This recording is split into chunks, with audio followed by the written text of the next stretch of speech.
Greetings, Boogie fans! Michael here, and over the course of the Pokemon main series history, 4 different rivals have ended up becoming gym leaders. Blue, Charon, Bede, and Marnie. But what would happen if all of the rivals ended up becoming gym leaders? Today, I'm going to be going over every single main series Pokemon rival and giving them a team of 6 Pokemon that I would want to see them use if they became a gym leader, primarily taking Pokemon from their home region and regional decks. However, there's an important clarification I have to make up front though. I'm giving all of them type specialties. I have to specify this because of Blue. When Blue went from being a rival/champion to a gym leader, he kept a type diverse team. The roster changed a bit, but he clearly doesn't have a type specialty. If I did that same thing for all of the rivals, that would make for a wildly uninteresting video, since most every rival would then just have their strongest team that they already have in the games. For this video, I will be doing what they did for Charon, taking a trainer who has a type diverse team and distilling it down to a type specialty, oftentimes based on what their signature Pokemon is. So don't forget to subscribe to my channel, since less than half of my viewers are actually subscribed, and let's dive into— Haha! It is I, Grunty Boy, here to interrupt your video once again. What do you want, Grunty Boy? I am here to taunt you, for I have successfully stolen your wireless speaker. Oh, that's fine, you can have it. Yes, keep crying! Wait, what? Oh yeah, I actually have a new one that I absolutely love. Check it out. The Cove Commuter 2, thanks to the sponsor of this video, Cove. What? But that one looks so nice! Oh yeah, I love it. It has super easy Bluetooth pairing, and it's easy to take anywhere with me. I use it when doing some at-home workouts or watching videos on my laptop, and the sound quality is amazing. There's killer battery life too. One charge lasts 7 hours. And check this out.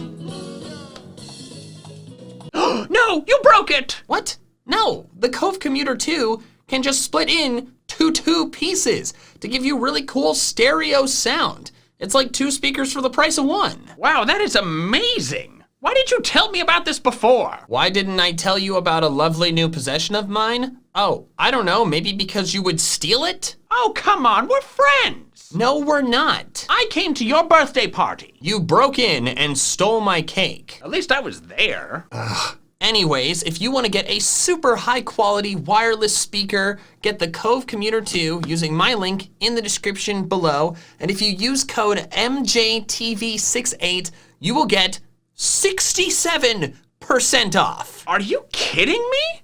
Man, I don't even need to steal it for such a sweet deal. Yeah, I know.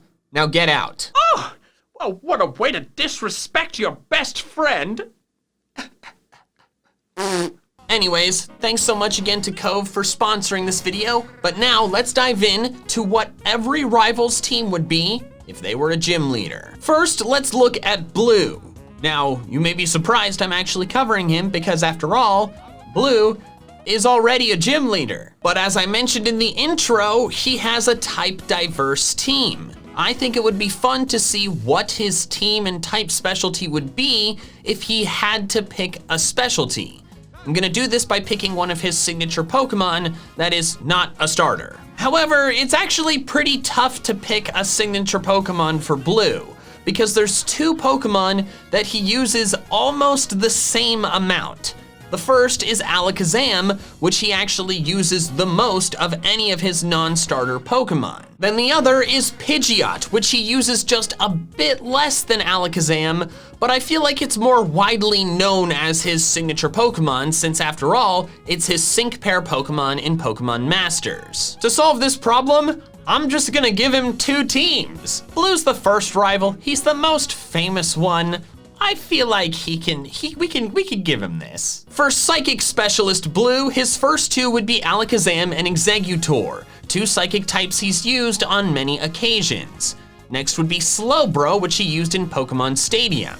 Next, I'd give him Espeon. Blue is a gym leader in the Johto games, which means Johto Pokemon are fair game, as a nod to his Eevee starter in yellow. The final two would be Xatu and Starmie, the two remaining psychic types that I think fit his vibe best. For flying specialist Blue, his first would of course be Pidgeot, followed by Aerodactyl and Gyarados, two other flying types he's used many times. Next is Scyther, a Pokemon he used in Pokemon Stadium 2. Next would be Dodrio, as a nod to Gary's Dodrio in the anime. And finally would be Skarmory, yet another mean-looking flying type which fits his style. I could have given him Charizard, but I'm gonna try my best to not give any of these rivals now gym leaders any starter Pokemon. Charon, as a gym leader, does not use a starter Pokemon, and he's kind of the model for this video. Now we can move on to the Johto region rival, Silver. This is one of his strongest teams from Heart Gold and Soul Silver, featuring Gengar and Crobat, the first two Pokemon he obtained alongside his starter. Therefore, I think he would make the most sense as a poison-type gym leader. His first two Pokemon would obviously be Crobat and Gengar. For his other four, I think he would have Arbok, Nidoking, Tentacruel, and Ariados. His first two poison types are mean and angry looking, so it makes sense to me to give him more mean and angry looking ones. Now we can move on to the Hoenn games, first starting with the rivals of Brendan and May. Now these rivals are counterparts, meaning if you play as one, your rival is the other. Now it may seem like I'd have to give them just the same team because they're effectively the same character.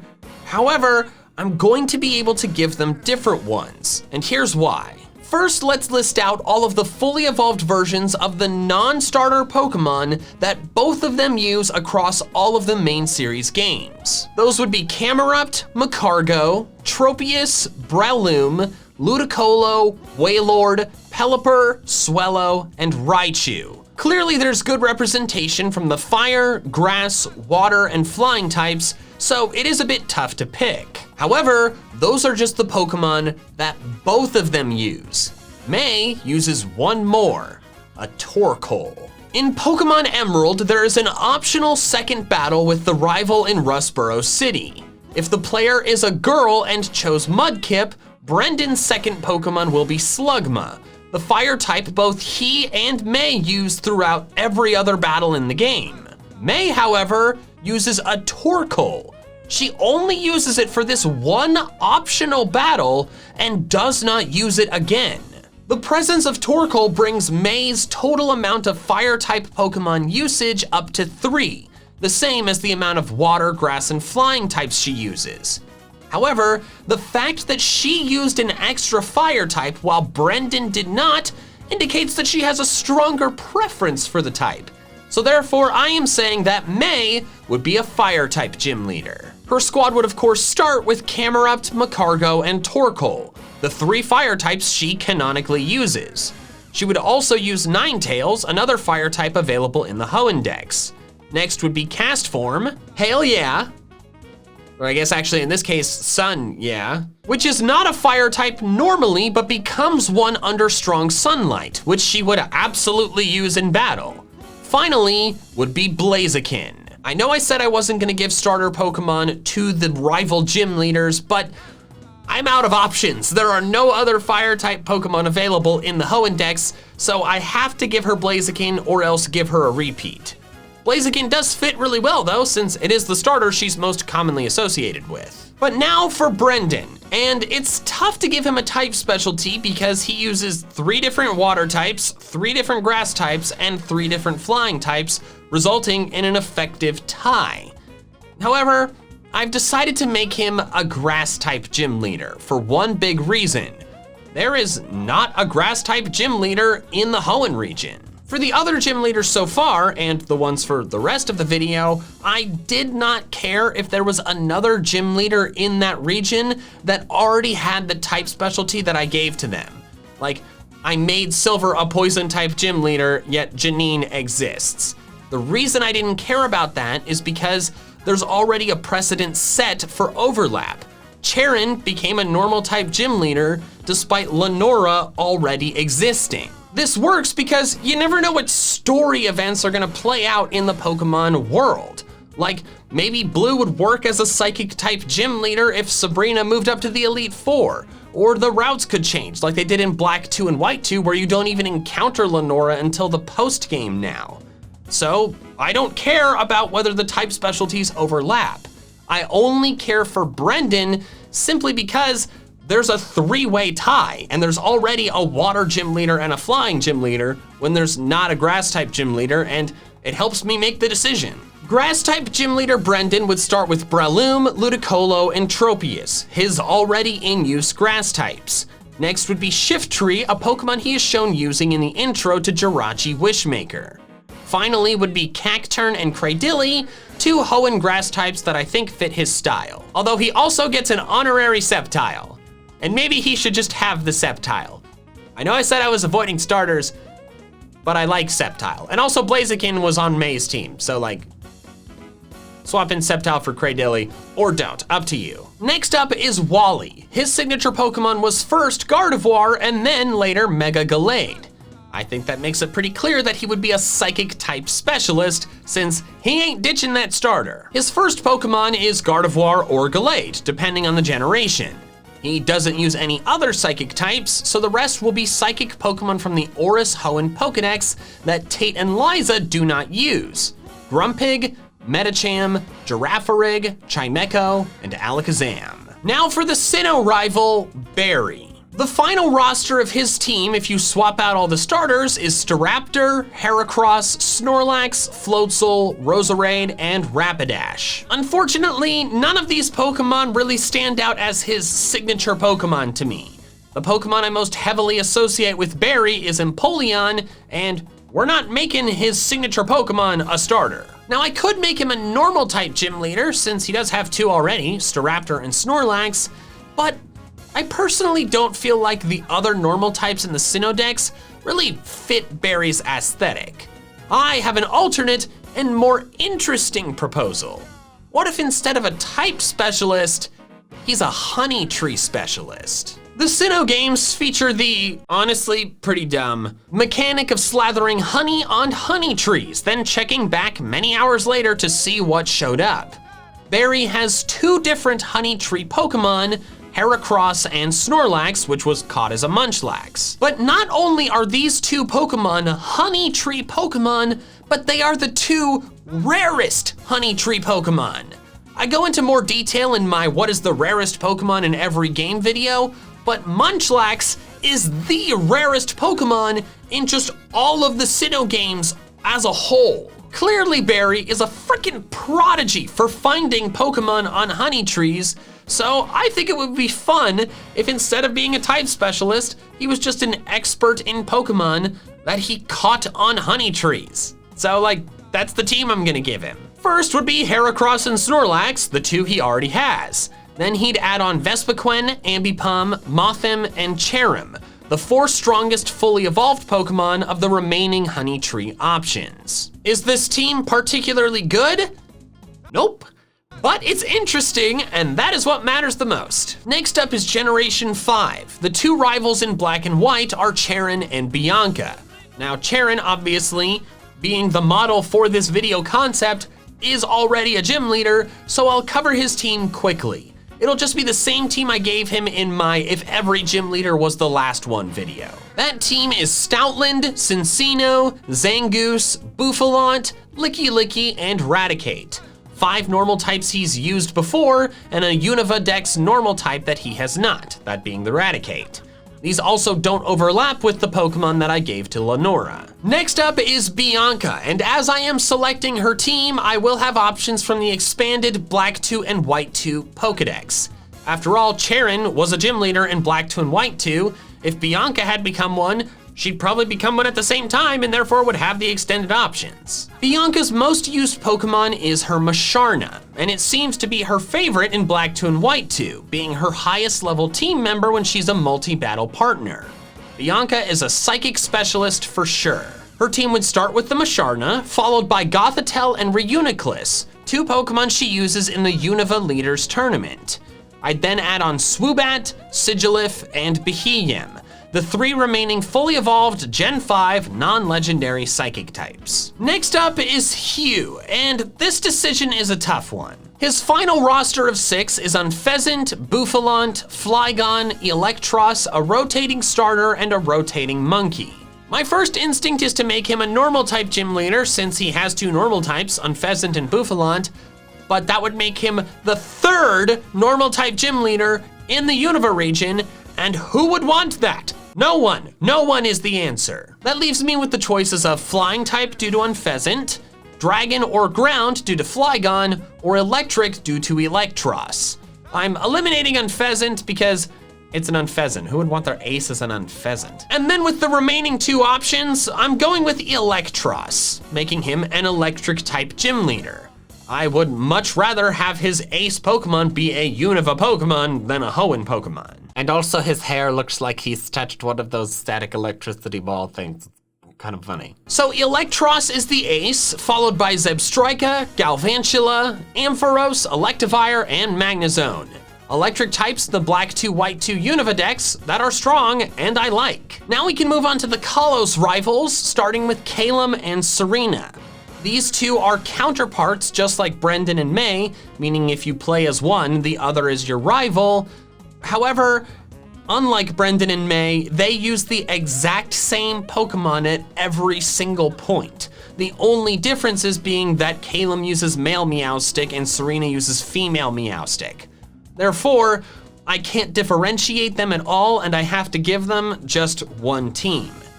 Maybe they could be like a Tate and Liza situation where they do double battles. I don't know. As for what type specialty to give them, that's easy. Their ace is Mega Absol, so they're dark type gym leaders. Mega Absol is the first Pokemon, of course, then Umbreon as a nod to the evolutions they have on their rival teams. They don't use any other dark types besides Greninja, so I'm filling the rest with other Kalos Dex dark types, Pangoro, Malamar, Liepard, and Zoroark. Next we have Shauna, and unlike the other rivals so far, she never has a fully fledged team. She doesn't even get to 5 Pokemon. The first battle with her is just the starter weak to yours, the second is this team of 3 with a rotating starter, and the third is the 2 Pokemon she uses as a multi-battle partner in the Battle Mason. As you can see, the only non-starter Pokemon to show up more than once is Goodra, so that's her main Pokemon. I can assure you when I started writing this video, I was not expecting to make Shauna a freaking dragon-type gym leader. Her team would be Goodra, followed by the 3 other non-legend dragon types introduced in Kalos, Tyrantrum, Dragalge, and Noivern. Lastly would be Altaria and Flygon, since I didn't want to give her more than one pseudo-legend, and in my eyes, these 2 fit her better than Kingdra, Druddigon, or Haxorus. Next up is Tierno, another one of the many Kalos rivals that just never gets a full team. His signature Pokemon is Crawdaunt, and since I already made Calum and Serena Dark-type gym leaders, let's make Tierno a Water-type gym leader. First is Crawdaunt, of course, and then the others are Kalos Dex water types that I think could be effective dancers, since that is his original main goal. Those Pokemon would be Barbaracle, Politoed, Golduck, Simipour, and Azumarill. Basically just water types that have arms and legs. Hello, several days later, Michael here, and while editing this video, my wonderful editor Katie saw this and was like, hey, water types that dance, where the hell is Ludicolo? And I was like, oh, Ludicolo isn't in the Kalos Pokedex. That was wrong. It is. So, Tierno has to have a Ludicolo because it is the most dancing water type of all of them. So shout out to Katie for catching this and saving me from severe embarrassment. And we'll swap out Azumarill because Azumarill has the shortest arms. Then finally for the Kalos rivals is Trevor, the ginger coconut head who also never has a full team. His ace is a Florges though, so he's a fairy type gym leader. His team would be his Florges, followed by Dedenne to replace his Raichu, then other fairy types that I think fit, like Whimsicott, Togekiss, Clefable, and Slurpuff. None of these fairy types overlap with any of Valerie's Pokemon. Now on to the Alola region. Obviously this region does not have gyms, so instead of what if these rivals became gym leaders, it's what if these rivals became island kahunas. We'll start off with how. His signature Pokemon is Alolan Raichu. He has it in every single incarnation of his character, including the anime and Pokemon Masters, so that's an easy pick. While I could name him a Psychic-type Kahuna, since Alolan Raichu is part Psychic-type, I don't really think that fits as well. I much more heavily associate Alolan Raichu with the Electric-type, since it starts as a Electric-type Pichu, then Pikachu, and then also original Raichu is just an Electric-type. We're making Hal an Electric-type Kahuna. He would of course have the Raichu, followed by Jolteon as a reference to his other evolutions. Next would be Vikavolt, another location-dependent evolution like his previous Crabominable. Next would be Alolan Golem and Togedemaru, 2 more Alola electric types. Finally would be Lantern, because I like Lantern. Next up is Gladian, and his signature Pokemon is Silvally, which has that fun quirk of being able to be every type, which doesn't help me pick a type specialty, so thanks for nothing! Sorry. Actually, it's not too difficult to pick a type specialty for Gladian, since if you look at any one of his teams individually, it doesn't really show a particular leaning toward any specific type, but if you look at his various different teams over various different incarnations, Sun and Moon, Ultra Sun and Moon, and the anime, you can see that he uses a variety of dark types. Gladian would be a dark-type Kahuna, maybe taking over for Nanu when he retires. First would be Silvally using a dark memory, and then would be the dark types he's used in the games, Weavile and Zoroark. Then would be Umbreon, which he uses in the anime. Then I'd give him Alolan Muck and Bisharp, mean-looking dark types that I think suit him. Next up would be the Let's Go rival, Trace. Now, I'm tempted to make him an electric-type gym leader since he uses both Raichu and Jolteon depending on the version, but the dude has a Mega Pidgeot, and I cannot overlook that. Now, I could make him a flying-type specialist, obviously, because of the Pidgeot, but then that would make his team really freaking similar to the flying-type team I gave to Blue earlier in this video. Therefore, I'm gonna make him a normal type specialist. The squad would be Mega Pidgeot, Tauros, Kangaskhan, Snorlax, Fearow, and Chansey. A team of the buffest normal types from the Kanto region. And finally, we're at Gen 8 Sword and Shield. First, I'll go over the 2 rivals that already became gym leaders, Bede and Marnie. Their teams would be basically what they already are. The fairy gym leader Bede has Gigantamax Hatterene, Mawile, Gardevoir, Galarian Rapidash, and Sylveon. To finish things out, I'd add on a Rabombi. There are more Galar fairy type options I could pick like Alcremie or Grimmsnarl, but I didn't want him to overlap with Opal or Marnie. He already overlaps with Opal having Mawile, and I wanted to stop it there. Next up is Marnie, whose gym leader team is Gigantamax Grimmsnarl, Liepard, Toxicroak, Scrafty, and Morpeko. Toxicroak is not a dark type, but Piers already kind of set the precedent of using a not dark type poison type on his team, Toxtricity, so I guess maybe it's just a family tradition. The last Pokemon would be Thievul, another Galar dark type that Piers doesn't actually use. Next up we have the DLC rivals, Clara and Avery, and these two already have type specialties. Clara's in-game strongest team is Galarian Slowbro, Drapion, Galarian Weezing, and Scolipede. I'd fill out the last 2 spots with Toxtricity and Salazzle. Avery's strongest team is Galarian Slowbro, Galarian Rapidash, Swoobat, and Alakazam. I would add on Mr. Rhyme and Male Indeedee. The final rival is Hop. Now, while his Gigantamax Pokemon is Corviknight, I don't think it makes sense to make him a Steel or Flying type gym leader. His signature Pokemon is Dubwool. It was his starter, and it's the Pokemon you see him with outside of its Pokeball on the Isle of Armor. And he also has a Snorlax. Clearly Hop would be a normal type gym leader. His team would be his Dubwool, and then his existing Snorlax would now be the Gigantamax that he uses. Then I'd give him Obstagoon, a Galar normal type that he doesn't have yet, and then I'd fill out the rest of his team with Drampaw, Braviary, and Beware, 3 strong normal types found in the Galar region. And that covers all of the teams for if the rivals became gym leaders. Let me know which one was your favorite, and thanks so much for watching. An extra special thanks to my patrons over on Patreon, who are helping support my channel independent of fluctuating YouTube ad rates. If you want to help support me in the same way and get some perks, the link is in the description below. Also, if you want to check out some more of my fun Pokemon content, I recommend these videos here. All right, that's all I have for now. So until next time, Pokemon fans, gotta catch them all.